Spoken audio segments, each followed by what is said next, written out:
Good afternoon. Good morning. It's Jamie Levy from Generation Mining in Toronto. Thanks for having us, Crux. Today I'm here to talk about next steps for Generation Mining. We will be the next critical metal mine producing in Canada. Our expected date for receive our environmental assessment and our permits will be March 31st or sooner of 2023, which is when we can hopefully will begin construction. Thank you very much. Well, thank you very much, Jamie. Good to have you on. I think we had Brad Knoll on last May.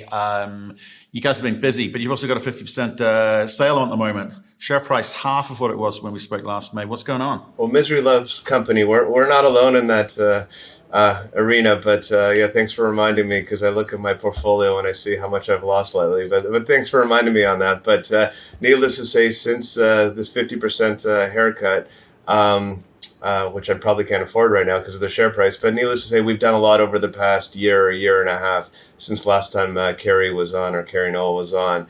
But what we've progressed through is, let's just go back to the beginning of 2021. We put out a feasibility study, very robust feasibility study. We're well over $1 billion NPV, just around a 30% internal rate of return. After that, we started our environmental assessment, which is a permitting process in Canada. We also got indicative interest from some banks, which I'll talk about after. But first, we got a stream from Wheaton Precious Metal, which everyone knows is the largest streaming company in the world. They gave us $240 million. So far, we've drawn down $40 million of that. After that, we've also started interest through European banks, through Endeavour Financial out of Europe. We've got indicative interest so far of about $500 million Canadian, which will go towards the capex of our build. So between that and the Wheaton, we're off to a good start in project financing our project. Okay, so you kind of cracked the finance, and pardon my glib comment about Disco. Everyone's in the same boat for sure, but I think that people are kind of there's like mystery between, you know, what's the palladium market do, and an understanding of that, and obviously copper, and the kind of, you know, dramatic sorts of infrastructure funds and funding being talked about, and EV revolutions, etc. Are you finding with the conversations that you're having with the European banks on the debt side, and obviously even with Wheaton, that everyone understands palladium to the extent that you think they should? I don't think they do. I mean, the risk to palladium right now is the majority of the palladium is produced out of Russia. And we all know what's happening with the crisis with Ukraine and Russia. So a lot of people are trying to, or a lot of OEMs and car manufacturers are trying to secure supply from other sources.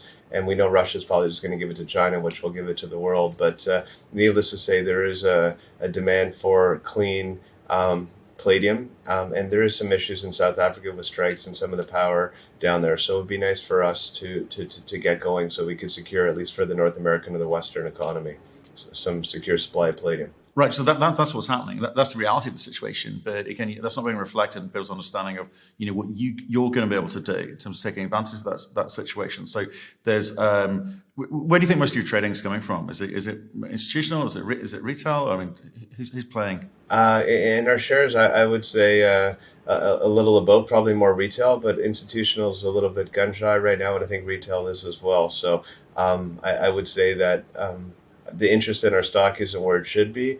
You know, palladium is still over $2,000 last time I looked, or it's probably hovering around $2,000. Our feasibility study was 17 and a quarter. A lot of analysts are increasing the price of palladium.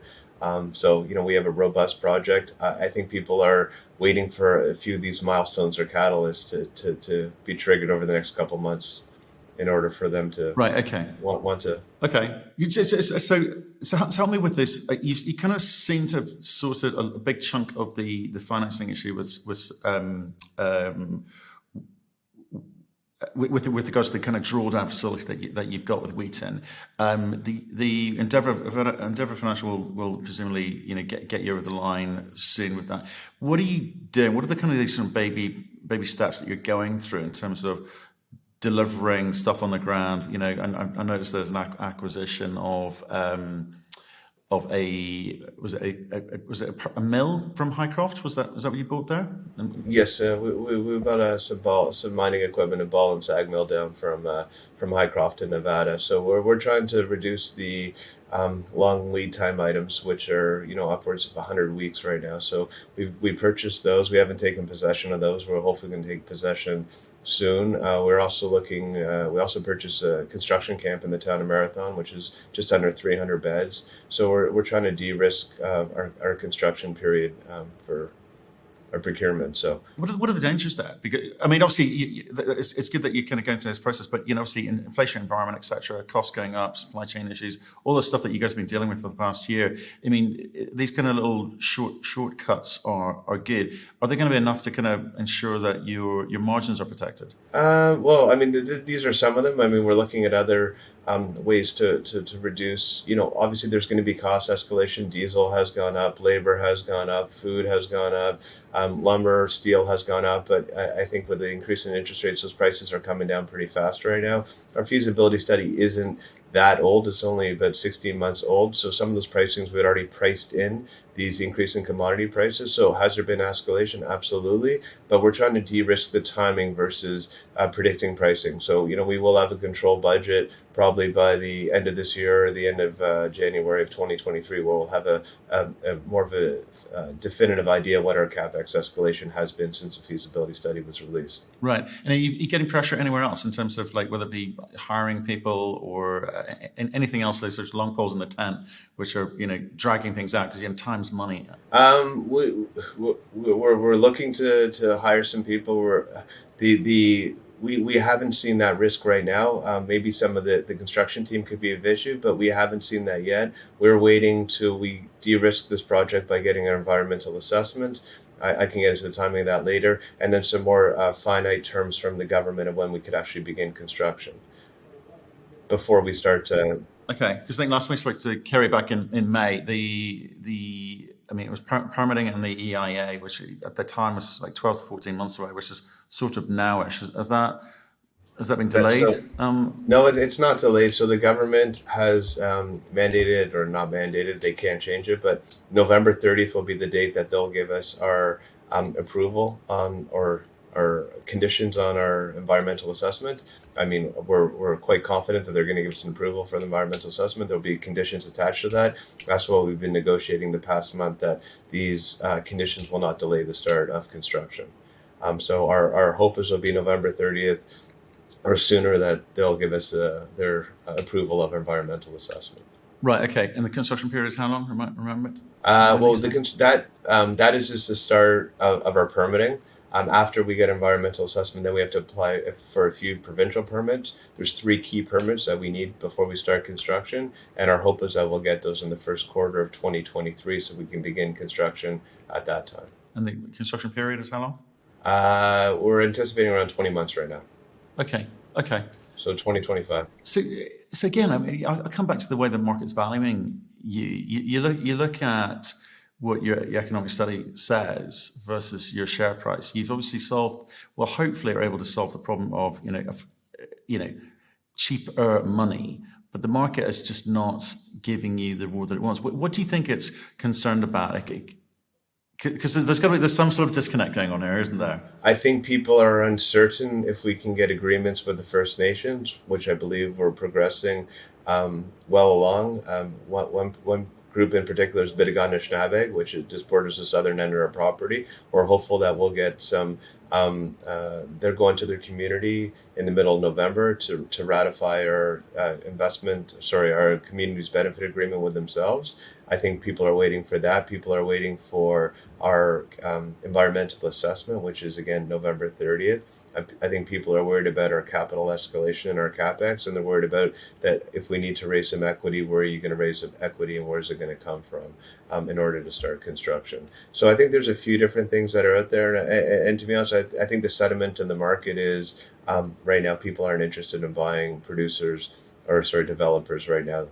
There has been a few failures and there has been a few successes. So I think we need to convince people that we have learned from the mistakes of some of our peer groups. that our owners team is strong, and we do have the wherewithal and the experience to build this with no delays and no cost overruns. Right. Okay. Well, I mean, just stick with that if you don't mind, because obviously these are conversations you're probably having every day of the week. In terms of how do you ensure you don't have these cost overruns? So because you're getting downward pressure in terms of commodity prices have sort of come off from some of the highs we've seen earlier in the year. Cost pressures coming up and margins being squeezed, and we have seen a few marginal projects being put into care and maintenance, etc. So for you, and I guess because it's quite a big capex, isn't it? So there's a lot of moving parts here. Again, what are the things that you kind of hone in or focus or have done to ensure that the engineering component, the build component, does run smoothly? So what we've done as a board is we've made sure that we've had the right people involved. My chief operating officer, Drew Anwell, has done this before. He was there at Detour from development to construction to operations. So he's bringing the team together that built a successful, if not the most successful, gold operating company or deposit right now in Canada. Obviously owned by Agnico right now, and he's bringing in wood to do some detailed engineering on our processing plant, which is some of the risks there. The owners team is helping out on the earthworks, which was some of the issues down south from us at Cote Lake and Magino. Our mandate is that we want to get to about 70% complete on detailed engineering before we start construction. We're not there yet, but we're getting up there. I think a lot of these other companies didn't do enough detailed engineering before they started construction. So there's a lot of de-risking that we've done that other companies probably didn't do. And I think the biggest thing we're working towards is having a strong owners team that can manage through our construction and our operations. Right. And what about underground? In the sense that obviously if you look at, I guess the most recent instance would be Pure Gold and the way that they modeled their mining operations. That didn't go so well for them. So who's looking at that for you? Well, I mean, I don't know if Matson's a good comparative because, I mean, that's underground, we're open pit. So I don't know if that's a fair comp for us, but okay. So who are you learning from then? Yeah, we're learning from some of the groups just north of us over at Hard Rock, Greenstone, which is the Equinox and Orion team. They put out a press release, I believe it was about a month or so ago, that they're on time and on budget. They might have gone through a little bit of their contingency, but they've done, the group that did their feasibility study, which was G Mining, also did our feasibility study. So we're kind of looking at what they've done successfully, and we're trying to work on the same as what they're working on. And we believe we're on that same path of success. We're not looking at failures, even though we've looked at the failures down south of us, but we're trying to see what they've done wrong, and we've not making the same mistakes that they made. Right. Okay. Interesting. And with regards to obviously copper, the copper component of this, what's the split between the palladium and copper in terms of value? Right now, it's about 58% palladium, just under 30% copper, 10% platinum, and the rest is gold and silver. So. Can I come back to I just want to come back to the conditions around the capital. Obviously, I think the Wheaton stuff is reasonably well understood. With the European banks on the debt, what's the expectation from them as to how much equity you will be required to put into this? It's going to come down to our final control budget or our class 2, whatever they're going to look at. The drawdown of the money is going to be equity first. And then it's going to be the Wheaton stream on certain conditions. And then the debt will be the last piece that will come in. So they'll want to make sure that we have enough equity to get us through to when we draw down their money. And we're going to have more certainty in the first quarter of next year. As of right now, highlight, we're somewhere between a 15 to 20% increase in CapEx from what was stated in our feasibility study. But still, we need to negotiate with these the vendors to find out if some of these quotes that we got 6 months ago have gone down or gone up since that time. A lot of them are just indicative quotes, so we need to get firmer quotes. And I think some of these quotes might have gone up. I think a lot of them will have come down since that time, because I think 6 months ago we were in a different environment than we are today. Right. Okay. And in terms of getting all the approvals that you're going to need in terms of permitting, the EIA, etc. What happens at that point? Are you very much focused on the build component, or is there some kind of exploration blue sky, in terms of trying to scale this? What's your thinking? Is it one thing at a time? It's one thing at a time. I mean, so I might have missed the beginning of the question. So again, our schedule is such that we would like to begin construction in the first quarter of 2023. So I guess within 4 to 5 months from today.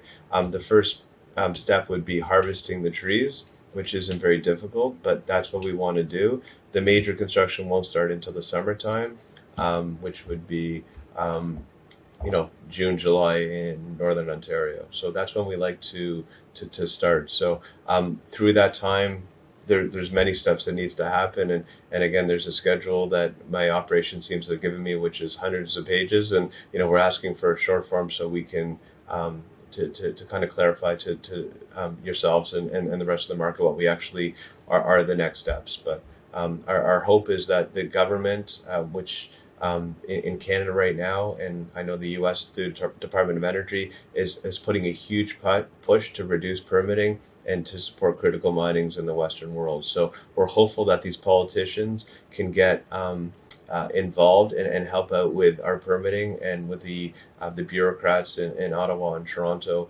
to convince them that some of these conditions that might be 6 months to delay construction could be reduced. Sure, go ahead. No. I think that's right. I've just spent the week down at LME here in London, and that seems to be the call from industry is for politicians to get out of the way of themselves. On one hand, asking for a greener world, but also making it increasingly hard for mining companies to actually get on and do that. I'm not saying they were asking for shortcuts. I think they're just asking for help to shorten those timeframes. Okay, and so just in terms of, I want to kind of talk to you about the kind of upside, because obviously your financiers want you to kind of get this thing built properly, efficiently, and throwing off the cash. The market wants to see you build this thing up and try and understand what the potential blue sky is off into the distance. So with regards to some of these other projects, are you effectively saying they're on hold for now? We got to get this build thing right, but we haven't forgotten them. We will be back to them. Is that your approach? Sorry, I missed it. We will be back to what? You will come back to some of the other projects, some of the targets, some of the other drilling, some of the the exploration side. Yeah, that's all on hold. Yeah. That's all on hold right now. The last drilling we did increased the size or the potential size of our deposit to the north. We're not messing around with any permitting, increasing the size of the deposit right now. The money that we have earmarked is all towards development. If we did get a higher currency, as you mentioned, next steps are hopefully we'll de-risk this project and receive enough equity or capital to build this. And during that time, if there's some extra money, we'd raise some, Canadian flow-through money and do some exploration outside of the deposit area.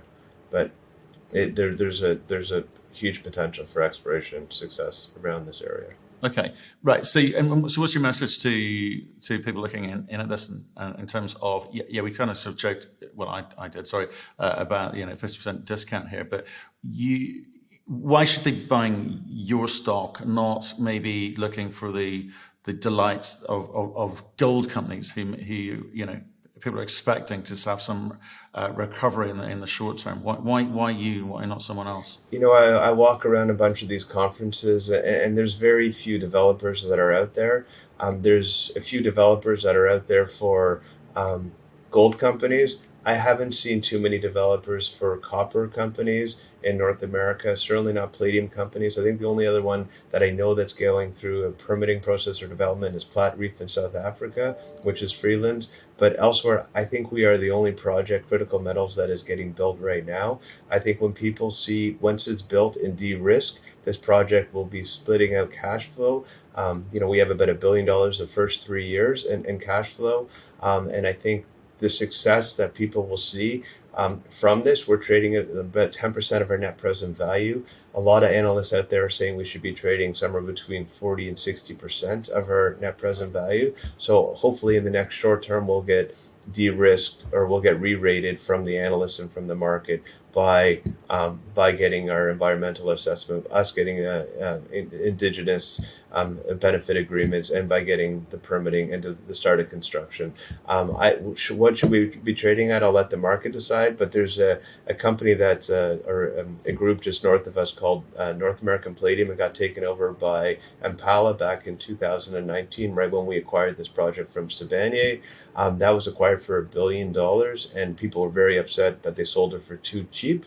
They were producing a similar amount or a little bit less than what could be producing in the next couple of years. So, that's kind of where, if to model us, I mean, I don't know where analysts will model us, but I just saw what got taken out about 2.5 years ago down the street. So, I think the investors just have to stay tuned and watch us de-risk it through a bunch of these huge milestones and catalysts coming up, and we'll be the next copper palladium project getting built in the world.